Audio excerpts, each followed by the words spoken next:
This is the Palin Update on Mama Grizzly Radio. I'm Kevin Scholla. Well, enough is enough of the years of abuse from this president. His unsecured border crisis, for me, is the last straw. It makes kind of the battered wife say, no mas. Immigration is the hot issue right now in the U.S., and it will certainly play a part in many of the upcoming elections. Today, we're joined by Arizona congressional candidate Gabriela Saucedo Mercer, a legal immigrant, a Palin supporter, and a true patriot. Sarah Palin makes her choice for Arizona governor. A brand new Commonwealth Common Sense with Susan Stimpson is coming up from Virginia. And just ahead, we'll head to Missouri for the latest edition of Steel Resolve with Sarah Steelman. Now we welcome in Gabriela Saucedo Mercer. She is running for Congress in Arizona in the 3rd Congressional District. Welcome back to the Palin Update on Mama Grizzly Radio. How are you? Kevin, thank you for having me. Great to have you here again. We had you a couple years ago when you tried a bid at Congress the first time, and you ran a really terrific campaign. You got that name recognition out there, which I notice is a thing that's been going on in the country of late. People they're running, they're falling a little short, but they're getting that common sense message out there and then coming back stronger than ever. What made you want to go for it again? Basically, my volunteers, and they said the same thing. They said, Gabby, the first time you run to get your name out there, now you have the name recognition, and you have to do it again. And one of my volunteers gave me a check for $250. I just couldn't say no. And not only that I'm just running because it's because I have the name recognition. As a non-politician, fresh into politics, I did my campaign did pretty good. We went in against a 5-term incumbent, and in a 2-to-1 Democrat district, and I still got 40% of the vote. And I was outspent 4-to-1. So, that's something that, we looked into it, and we looked at the numbers, and we know where we need to focus, and that's exactly what we're doing this time around. Well, you have such a unique background. I want to talk about that a little bit, and especially when it comes to the fact that the big issue in the country right now, and certainly Arizona, one of the places that is really on the top of the list is immigration. And you're someone who hasn't called the USA your home your entire life. So tell us a little bit about that situation and where you stand on the whole immigration mess that's out there right now and how the administration's handling things. Well, I am for immigration, but legal immigration, because I did it the right way. I came to the United States, applied from my country of citizen, which was Mexico. I applied for my green card. When I got my green card, you have to be a green card holder for 3 years before you qualify to apply for citizenship. And my first goal was, well, first I have to learn the language, then I have to understand the culture, and to me was the most natural thing to do was, since I live in the United States and I don't want to go back to Mexico, I want to become a citizen. So I went through the process, and it took me about 5 years, because every 18 months when you have a green card, you have to go back to immigration department, and that at that time it was called Immigration and Naturalization Service, INS.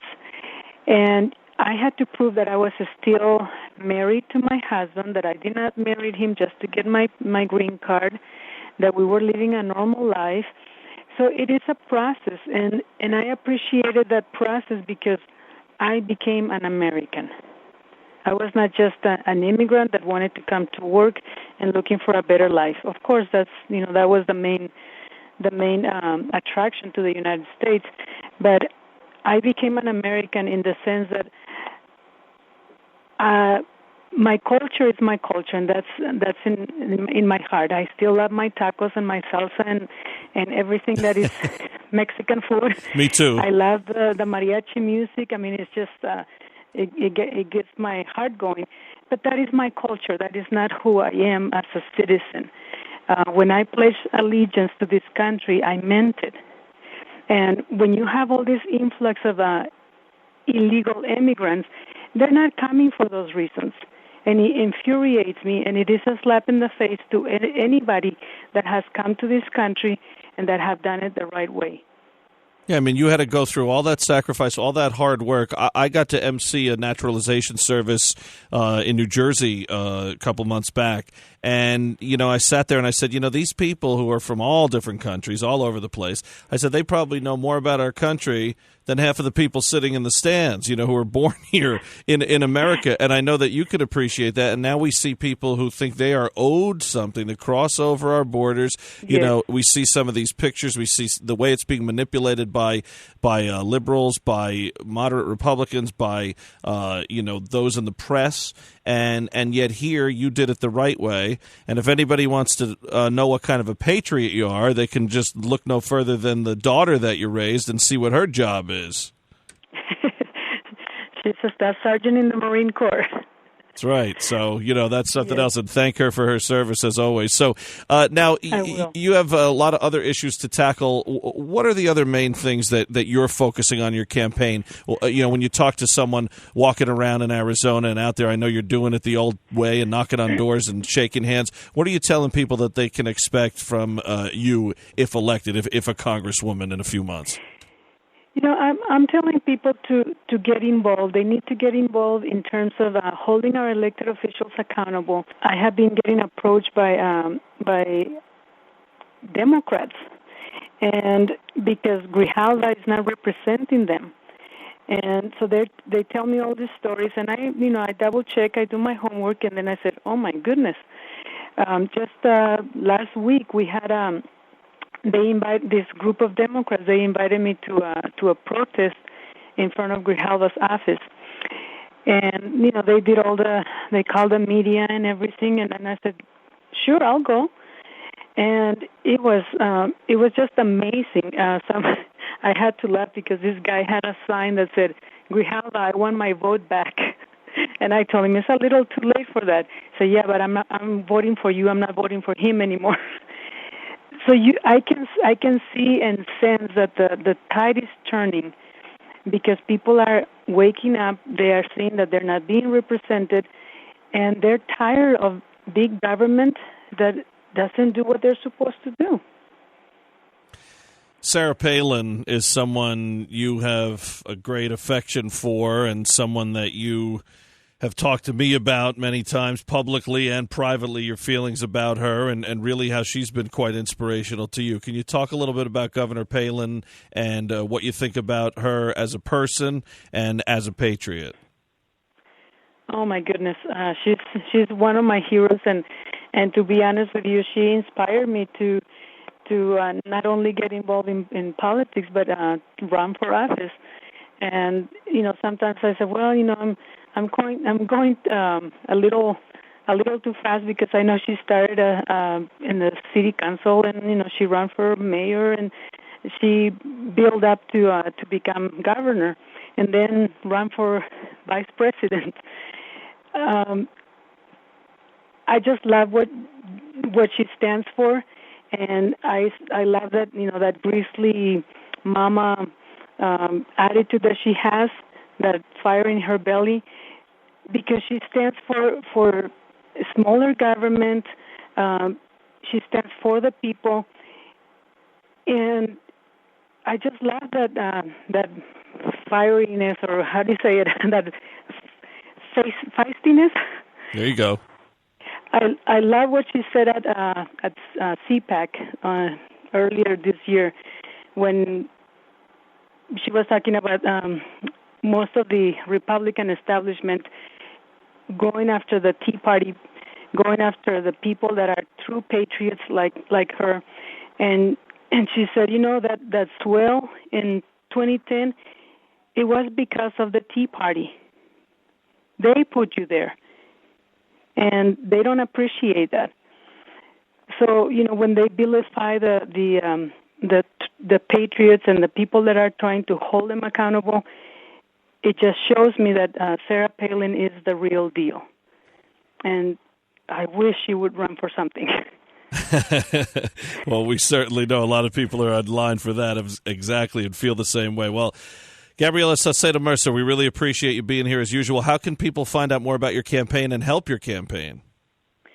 You can visit my website, Gabby for Congress, the number 4, GABBY, number 4, Congress.com. Everything that I stand for is on my website. You can safely contribute to my campaign. Finances is the hardest thing, and I'm not shy about asking for money anymore because I do need it. I was outspent 4-1 last election cycle, and it's looking like that this time again. So I need everybody's help. What else can I tell you? My Facebook, Gabriela Saucedo Mercer. I'm also on Twitter, and I just besides contributing to my campaign financially, I ask for prayers because I am going against an evil man. Well, not only are you not shy about asking for the funds now, you're honest, and you're also creative. I saw one of your tweets the other day saying that you have all the money you need, but it's just in our pockets, and you're looking for $20.14 from everybody for 2014. I thought that was just great. Very Palin-esque. I like that because it's catchy, and I remembered it. I'm not looking at any notes right now. I remember that, and I was on vacation when I read it, and I still remembered it. Good. All Well, right. I wish, if each one of my followers would give me $20.14, I would have all the money that I need to run this campaign. Well, it sounds great. Gabby4Congress.com, GABBY, number 4, Congress.com. Gabriela Saucedo Mercer running for Congress in Arizona's 3rd District. Thank you so much for being here. You're a great American, and we really appreciate you and everything you're doing. We wish you the best. Thank you, Kevin. Again, that website, Gabby4Congress.com. That's GABBY, the number 4, Congress.com.